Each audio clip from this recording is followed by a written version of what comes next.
Hi viewers, welcome to கிராமத்து சமையல். இன்னைக்கு நம்ம பார்க்க போற வீடியோ என்னன்னு பாத்தீங்க அப்படினா மொறுமொறுப்பான இட்லி மாவு போண்டா செய்வது எப்படி என்பதை பற்றி பார்க்கலாம். மாலையில் மேகமூட்டத்துடன் இருக்கும்போது சூடாகவும் மொறுமொறுப்பாகவும் ஏதேனும் சாப்பிட நினைத்தால் அதுவும் வித்தியாசமாக செய்து சுவைக்க ஆசைப்பட்டால் வீட்டில் இருக்கும் இட்லி மாவை கொண்டு போண்டா செய்து சுவையுங்கள். இது அனைவரும் விரும்பி சாப்பிடும் வகையில் இருப்பதோடு மிகவும் ஈஸியாகவும் செய்யலாம். இங்கு அந்த இட்லி மாவு போண்டாவை எப்படி செய்வது என்று கொடுக்கப்பட்டுள்ளது.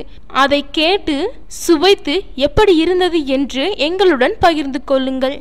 தேவையான பொருட்கள்: இட்லி மாவு 2 கப், பெரிய வெங்காயம் 1 பொடியாக நறுக்கியது, பச்சை மிளகாய் 2 பொடியாக நறுக்கியது, கறிவேப்பிலை சிறிது, கொத்தமல்லி சிறிது, சீரகம் அரை டீஸ்பூன், உப்பு தேவையான அளவு, எண்ணெய் பொரிப்பதற்கு தேவையான அளவு.